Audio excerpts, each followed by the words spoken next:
Her true story, from Texas. My son kicked me out and said just die. I don't give a shit, after I paid off his debt, so I took back every cent, with interest. He said I was ungrateful. The bank said otherwise. Mom, please, help me. If you don't help me, I swear I'll die. That was how it began. My phone ringing at 12:08 a.m., pulling me from a shallow sleep into a storm I never saw coming. My son's voice on the other end of the line wasn't the voice of the grown man he had become. It was the voice of a frightened child, trembling, gasping, drenched in panic. Mom, please, he cried. If you don't help me, I'll lose everything. I'm in deep. I made a mistake. Slow down, I said, swinging my legs over the bed and switching on the lamp. What's going on? It's the crypto stuff, Mom. I lost more than I should have. The whole market tanked, and now I owe people. Real money, not just investments. I took a loan against the house. Second mortgage. We're in default. If I can't pay by next week, they're going to repossess the house. Samantha doesn't even know the full amount. If she finds out, she might leave. I swear to God, I'm ruined. I sat in silence, my heart beating louder than his voice. This was my only child, my son, the boy I once carried for 9 months, the baby I rocked through the night with nothing but a broken fan and prayer. And now he was falling, fast. How much? I asked, my voice flat with fear. 80,000? He whispered it like it was a confession, not a number. $80,000. I exhaled slowly and looked around my small bedroom in Texas, the chipped dresser, the framed photo of his graduation, the crocheted blanket I had made to fill empty evenings. My entire world could barely fit into a space worth half that. I didn't say anything else. He kept talking, fast and broken, about the creditors, the legal letters, the fear in his chest every time the doorbell rang. Mom, I know I messed up, but please, you're the only person I can ask. You're all I have. The call ended with a promise to talk in the morning. I didn't sleep. I sat at the kitchen table with my old coffee mug and the debt I didn't create, but now carried, on my shoulders. By dawn, I had made my decision. I drove to the bank with trembling hands and a purse full of old paperwork. I sat down with a loan officer and told her I needed to access every dollar I had. My house, my pension, my savings. I needed it liquid, and I needed it now. The woman blinked. May I ask why? My son, I said simply. He's in trouble. She hesitated. You understand this puts you at significant risk. Your retirement, your home. I understand, I said. He's my son. It took 2 weeks to finalize. In those 2 weeks, I sold my house to a private buyer, moved into a rental apartment near the church, and pulled every cent I had from savings and my modest retirement fund. When I had the cashier's check in my hand, I stared at it like it was both a noose and a lifeline. $80,000, 0 cents. I called my son and told him to meet me at the bank. When I walked in, he was already there. Eyes red, hair disheveled, clothes rumpled like he had not slept in days. He hugged me like a man drowning. I owe you my life, he said. I owe you forever. I handed the envelope to the bank representative. They processed the payment and closed the file. His debt was gone. His house was safe. You'll stay with us, right? He said as we walked to the car. It's only fair. I mean, you've done everything. I nodded, tired but relieved. Maybe this was the turning point. Maybe this was when love would finally be met with gratitude. He opened the car door for me. I smiled. He looked at me and said, "Don't worry, Mom.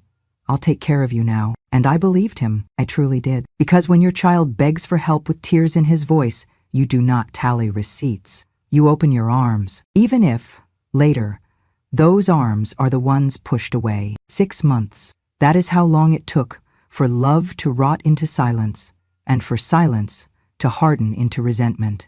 After I paid off his debt, my son insisted I move in with them. "It'll save you money," he said. "You're retired, Mom. No need to be alone in that tiny apartment." Samantha nodded along, even offered to redecorate the guest room. I was hesitant at first. I valued my independence, my slow mornings, my porch garden, my space. But a part of me believed this was his way of showing gratitude, that maybe, finally, I would see the man I had raised become the son I had waited for. The first month was pleasant enough. I baked bread on Sundays, picked up the grandkids from school, helped with laundry when Samantha had meetings. My son kissed me on the cheek before heading to work, and the kids loved having me around. But by the third month, the smiles faded. Samantha began sighing louder whenever I entered a room. The grandkids were told not to bother Grandma when she's tired. My son stayed later at work, and when he did come home, he barely spoke to me. It started with small things. My tea kettle disappeared from the kitchen. My soap in the bathroom was replaced with hers. One evening, I overheard Samantha on the phone. "It's like living with a shadow. She's just always there." I said nothing. I always said nothing. Until that one night at dinner. It was lasagna. I remember it because I made it from scratch, his favorite, the one I used to make every birthday from when he was 8 to 21. I served it warm, the way he liked, and we sat down together. Samantha picked at her plate. The children were quiet. My son stared at his phone. Then, without even looking at me, Samantha said, "This house feels a little cramped lately. Maybe it's time we talk about some long-term arrangements. If Mom could find another place, even temporarily, I think it would really help everyone breathe a little." I froze. The words weren't shouted. They weren't cruel in tone, but they hit like a slap with a velvet glove. My fork paused midair. My son said nothing, midair. My son said nothing. I looked at him, my boy, my only child, and waited. Just one word, one shake of the head, one simple, "That's not fair." But he said nothing. He just kept scrolling. I swallowed hard, set down my fork, and gave a little smile. "Well," I said, "I suppose I can look into options." Nobody answered. Samantha smiled, satisfied. The kids kept eating. I slept light that night. And the next, I started packing some things, quietly, just in case. A week later, I returned home from the grocery store to find the front door locked, and my key no longer worked. At first I thought it was a mistake. I rang the bell, knocked, waited, then texted my son, "Hey, the lock's changed, can someone let me in?" No response. I called. Voicemail. Finally, I sat on the porch until I heard the car pull up. He got out, looked surprised to see me. "Mom," he said, "what are you doing here?" "I live here," I said. Or, I thought I did. He didn't meet my eyes. Samantha stepped out behind him, crossed her arms. "We had to change the locks," she said. "It was a safety thing. The kids—" I cut her off. "You didn't even tell me." My son stepped between us. "Look," he said, "I think it's better this way. You need your own space. It's not working. We're all stressed. You being here, it's too much." Blinked, stunned. "Too much? I paid your debt. I sold my house. I gave you everything I had." His face twisted. "Yeah, well, nobody asked you to. You did that on your own. Now you expect us to babysit you forever?" My voice trembled. "I didn't expect anything," he snapped. "You've lived off me for years, Mom. You've always made me feel like I owed you something. I'm tired of it. I'm tired of carrying you. You're like a leech, just sucking the life out of everything. Why don't you do us all a favor and disappear?" I stood there, on the porch I helped save, staring at a boy I no longer recognized. "Go," he said. "Just go. I'm done." He turned and walked inside. Samantha didn't say anything. She closed the door behind him, and just like that, I was outside. Locked out of the house I had helped preserve. Out in the street, with 2 grocery bags and nowhere to go. I sat on the bench across the street, the lasagna pan still in one of my bags, and I laughed. Quiet, bitter laughter. The kind you laugh when you realize the joke has been on you for decades. Then I stood, straightened my coat, called a cab, and whispered to myself, "All right, Ruth, time to remember who owns what." I left that night with 2 bags, a bruised heart, and a mind sharper than it had been in years. They thought they had broken me. What they did not know, what they never once bothered to ask, was that I had not signed away $80,000 without reading the fine print. I took a cab to a small, quiet street near the old church I used to attend. There was a narrow building there, a retired priest's house turned into modest rental units. 1 bedroom, no view, but clean and cheap. The landlord, a kind widow named Eileen, took one look at me and said, "You've been through something, haven't you?" I nodded. That was all we ever spoke of it. I unpacked slowly over the next few days, folded my clothes into drawers that did not belong to me, arranged old pictures on a windowsill that faced a brick wall. Each night I made myself tea and stared at the ceiling, not crying, not bitter, just remembering. No one called, not my son, not Samantha, not even the grandchildren. For the first time since I was a girl, I felt truly alone. But I was not helpless. That's where they were wrong. Before I had paid that debt, I had insisted on one thing, one small forgotten request at the bank that no one questioned because they were too desperate to read the documents. I was not just a silent cosigner. I was the principal on the loan. It had been my money, my name, and my signature. I had asked the loan officer, quietly but firmly, to put me as the official borrower and to list the property, my son's home, as collateral. It was a subtle move tucked into legal language and paper that no one at that table really looked at. Not my son, not his wife. They thought I was just handing over cash. They had no idea they were putting their house in my hands. I pulled out the folder from my suitcase one evening, sat on the floor with a cup of lukewarm tea, and spread out the documents like old love letters. There it was. Borrower, Ruth M. Talbot.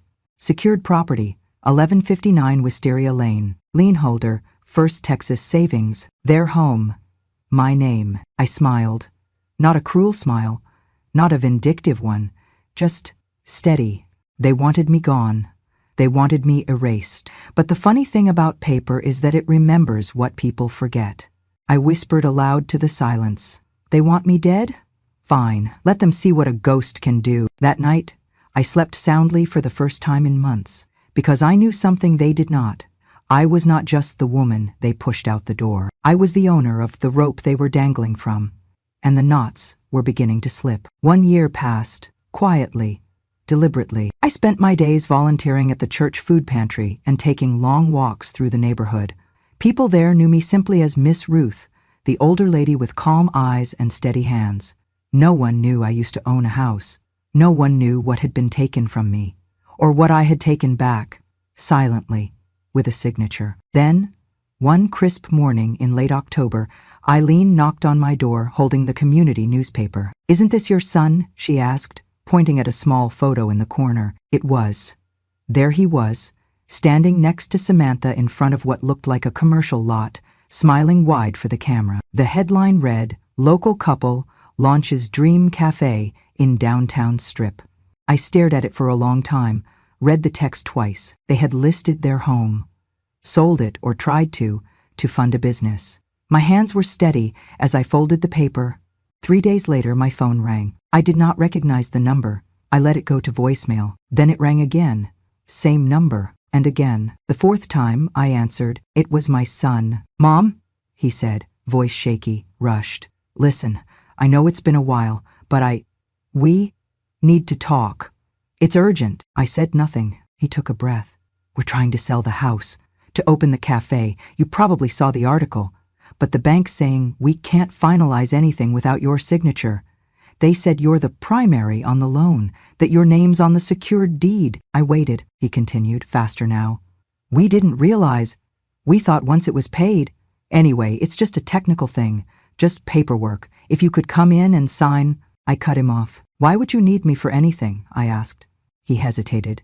"Because the bank says we can't move forward without you." "No," I said. "I mean, why would you need me? I thought I was a leech, a burden, someone who should just die." Silence. "Mom," he finally whispered. "I was angry. I didn't mean it." "Oh, but you did," I said gently. "You meant every word. Words don't fall out by accident, son. They come from somewhere." He was crying now. I could hear it. The soft, strangled kind of weeping that comes when someone realizes they have no cards left. "I'm sorry," he said. "Please. I was wrong. I was so wrong." I let the silence hang between us. Then I asked, soft as rain, "What was that?" "Say it again." I said, "I'm sorry." "No," I said, "not that part." He sniffed. "Please, Mom, just help us." I leaned back in my chair, looking out the window at the maple tree that had begun to turn gold. "Say it," I whispered. A pause. Then, in the faintest voice, he said, "I owe you. I owe you everything." I smiled. Now that, I said, I can finally hear. They showed up on a Tuesday afternoon. No call, no warning, just a soft knock at the door and 2 shadows through the frosted glass. I opened it slowly. Samantha stood there, mascara smudged, lips trembling. My son stood behind her, hands jammed deep into his pockets, his eyes fixed on the floor like a guilty schoolboy. "Hi, Miss Ruth," Samantha whispered. She had never called me that before. Not once. "Come in," I said. They entered the modest little unit, awkward and unsure, standing in the doorway like children waiting to be called in. Samantha's eyes were swollen. She had been crying, or trying not to. My son stood behind her, not touching her, not touching me, his hands shoved deep into his coat pockets, like they were hiding everything he did not know how to say. I had set out 2 cups of tea, not because I expected them. I had not heard a word in 14 months, but because some part of me, the part that still dreamed against my better judgment, had known this moment would come. They did not touch the tea. They sat across from me at the small kitchen table, knees knocking against the wood, silence stretching between us like a third guest. The walls around us were thin. The apartment was nothing more than a borrowed box of space. 1 bedroom, a squeaky ceiling fan, and the faint smell of old lemons. But it was mine. Every square inch of it was paid for with truth. And they could feel that. Samantha began crying almost immediately. "We messed up," she said. Her voice was high, brittle, as if speaking honestly still scraped her throat. "We didn't mean to hurt you. Things got stressful and God, we were horrible to you." I said nothing. I had no intention of rushing her grief. She had rushed my exit. I could wait, she went on, tears tracing thin lines through her makeup. "The cafe was our dream. We invested everything we had, maxed out cards, took loans. We thought the house would sell fast, fund the whole thing. We didn't realize about the paperwork until it was too late. The buyers are backing out unless we can clear the lien. The bank won't move without you." Her voice cracked on the last word. Still, my son said nothing. I turned to him. "Anything to add?" He shook his head. His eyes were locked on a crack in the tile floor, like it held all the answers he never learned how to find. The same boy who once built Lego castles in my living room now sat like a man whose walls had crumbled and buried him inside. I stood slowly and walked to the kitchen drawer. I knew exactly where the folder was. Thick, crisp, marked with a blue ribbon. The kind used for birth certificates, marriage licenses, and the kind of legal documents people think no one reads. I placed it on the table. Their eyes followed it like it might explode. "This," I said, opening it, "is a copy of the loan agreement. This is the mortgage deed. This is the lien confirmation from the bank. And this," I slid out 1 final page, neatly printed, freshly signed, notarized, "is the repayment demand. $100,000. Principal plus 12% interest. Standard. Nothing personal." Samantha gasped like the air had left the room. My son looked like he had been slapped. His shoulders slumped. For once, he looked less like a man being punished and more like a boy being held accountable. "You cannot be serious," she whispered. "I am," I said calmly. "You borrowed from me. You locked me out of the house I helped you save. You pretended I never existed. Now, if you want your house free and clear, you will pay what you owe." "But we don't have that kind of money," Samantha said, her voice rising. "We've spent everything. We've already put down payment on equipment, furniture. Our entire future is tied to that house." I nodded slowly, folding my hands. "Then I will sell the house." She blinked at me, stunned. "But it's our home." "No," I said, my voice even. "It was never yours. It was my loan, my security, my name. You gambled with something you never owned. And now the dealer is at the table, asking to be paid." My son opened his mouth, but no words came. He looked at me, really looked at me, for the first time in a long while. And in that moment, I saw the flicker of someone who finally understood the cost of casual cruelty. He had not just betrayed me, he had disrespected the very soil he had been planted in. They sat in stunned silence. I lifted the cup of tea, which had long gone cold, and took a slow sip.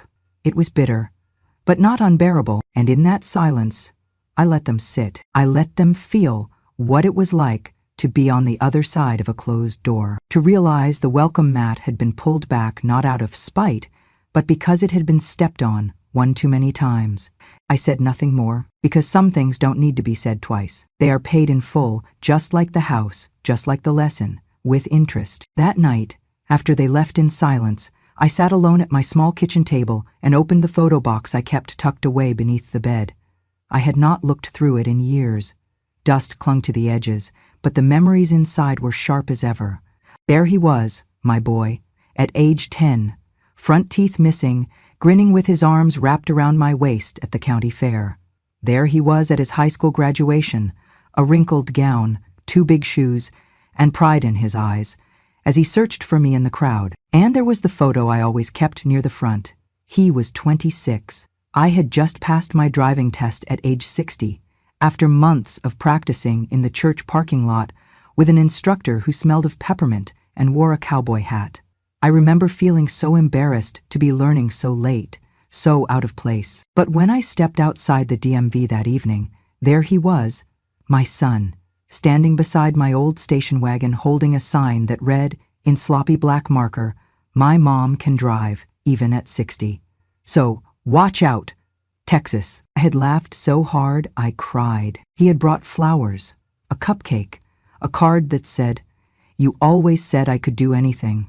Now I get to say it back." I traced my fingers along the edges of the photo now, the ink faded but the warmth still alive. I did not hate my son. I hated what ingratitude had done to him. I hated the small, creeping entitlement that had eaten away at the boy who once made handmade birthday cards and stayed up all night to help me clean motel rooms when we were behind on rent. He had not been raised to be cruel. He had not been taught that money was more important than people. I taught him to shake hands with strangers, to tip waiters well, to say please and thank you like a prayer. I taught him how to make soup from scratch, how to fix a button, how to apologize without excuses. But life has its own curriculum, and sometimes the lessons we teach are overridden by what the world rewards. That was the part that hurt the most. Still, I chose not to let bitterness rot my bones. Instead, I gave my time to the church pantry. Every Wednesday morning, I stood in that tiny back room of the church, sorting cans, folding clothes, handing out hot meals. I learned the names of the people most folks crossed the street to avoid. Dolores, who slept under the bridge and carried her Bible in a Ziploc bag. Kenny, who lost his job and wife in the same month, but still told jokes like they were life preservers. I washed dishes, mopped floors, patched up old jackets, and never once told them where I came from.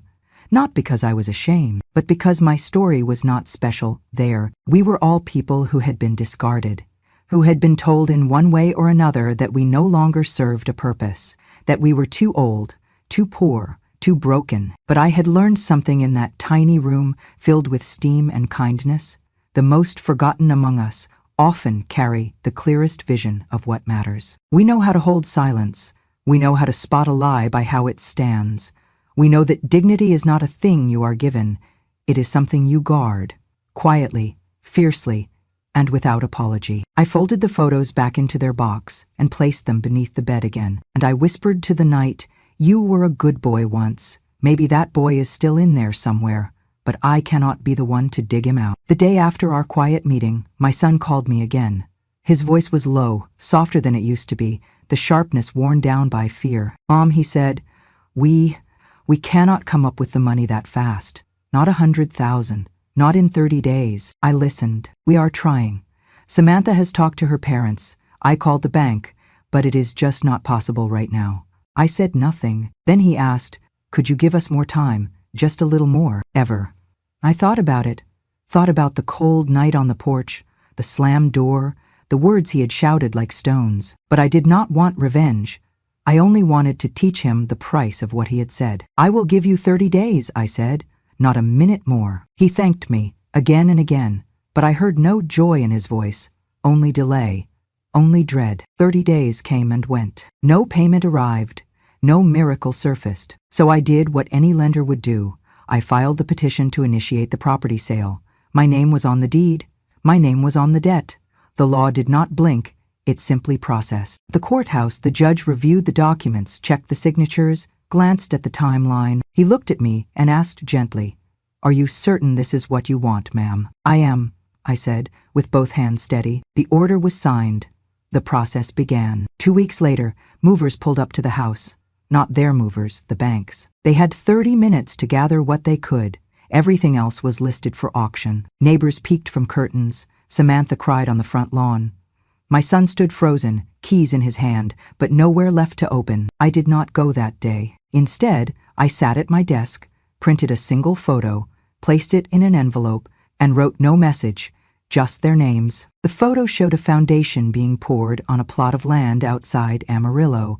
Fresh cement, framing beams, a small sign stuck in the dirt, future home of R.M. Talbot Est, 2025. It was my new house, modest but mine, paid for in full with the proceeds from the sale. I did not send a message. I did not gloat. The photo said enough. This is what a leech can build, when left alone long enough to grow her own roots. I am no longer the weak mother they whispered about behind closed doors. I am no longer the woman who stood on a porch with grocery bags in hand, hoping someone would open the door she once paid for. I am the woman who remembers every word, every silence, every dismissal that was meant to shrink me. But I did not rise for revenge. I rose for clarity, because I needed to know who I truly was when no one else saw me. And now, I do. I am not the villain in their story. I am not the savior either. I am simply the lesson. It was a quiet afternoon when the phone rang again. This time, it was my son. His voice was stripped bare.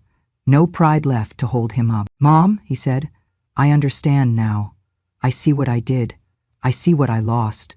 But it's too late, isn't it?" I paused, listening not just to the words, but to the weight they carried. Then I said, gently but firmly, "It's never too late to begin again.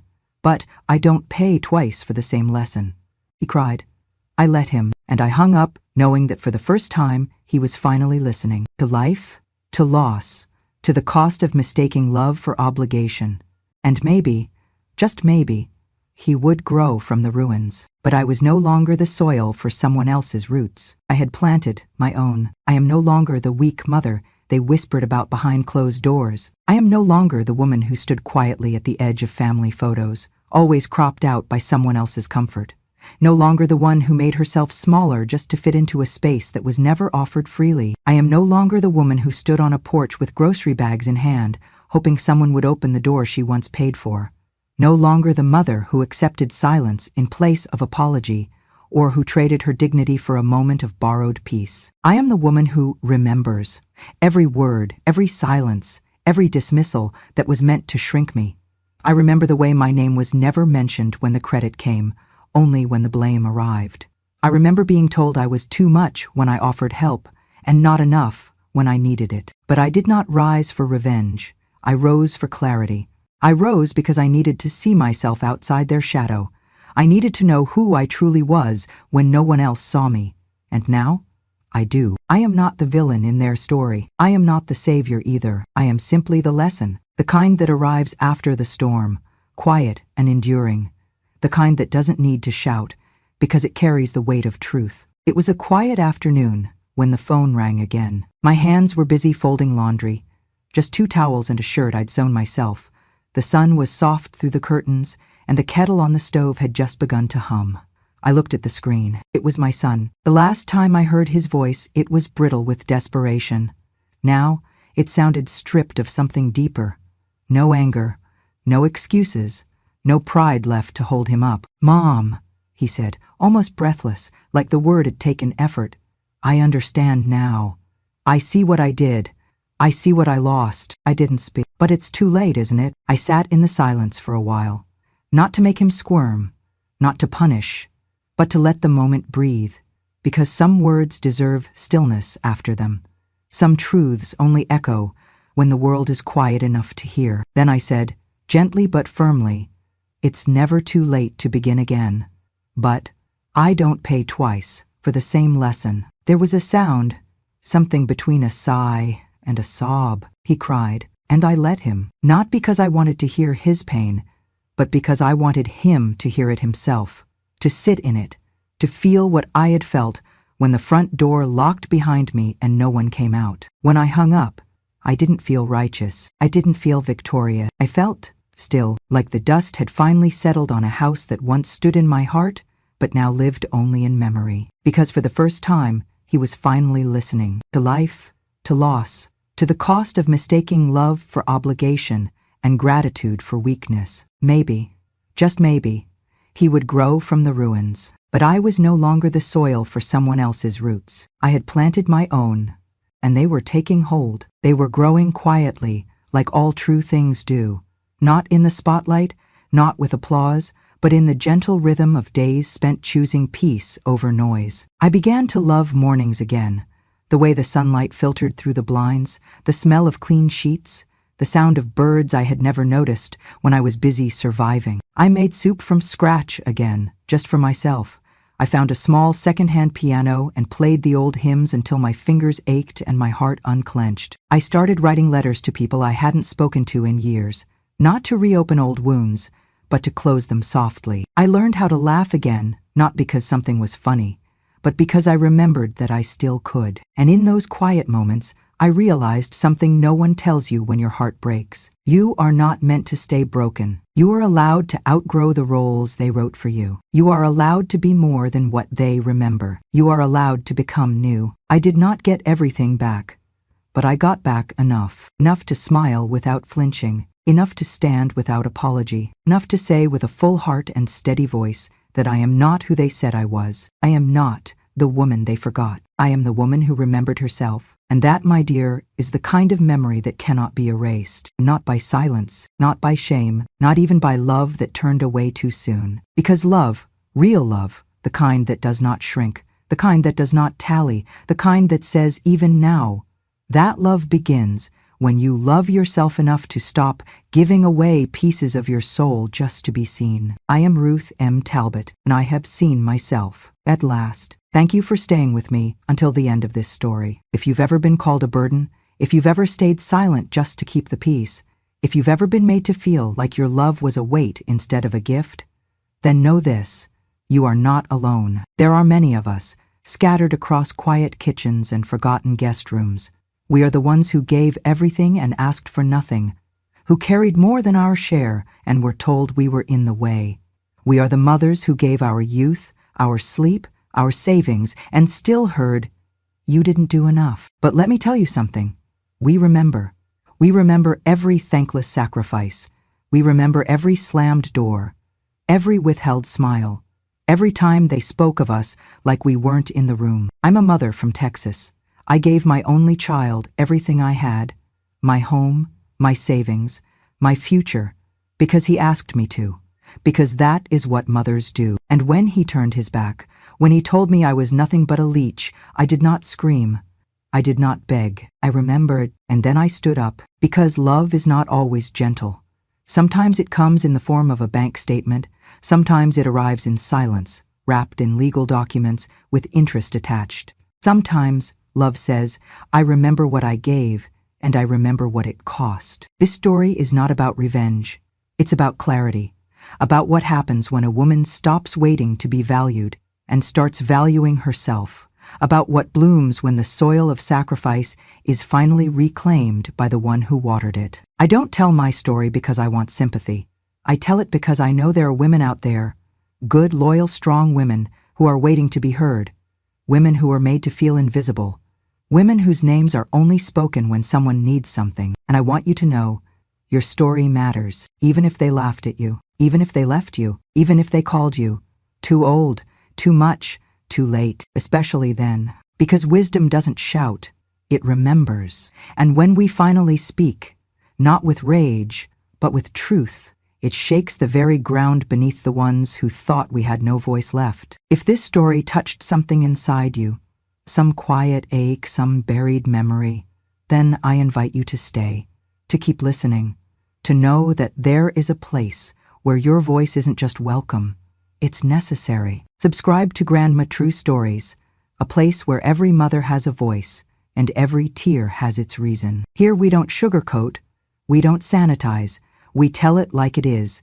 because for too long it's been told for us, misunderstood, minimized, mocked. But not anymore. This isn't just storytelling, it's remembering out loud. And sometimes remembering is the strongest kind of justice there is. So to every woman who's been dismissed, disrespected, or discarded, I see you. To every mother who gave her all and was told it still wasn't enough, I hear ya. And to every soul who's been told to just get over it, you don't have to. You just have to begin. Begin by knowing that your pain has weight, that your story has shape, that your truth, no matter how quiet, is still yours. Begin by joining us, because this world may forget what we said, but it will never forget that we finally said it.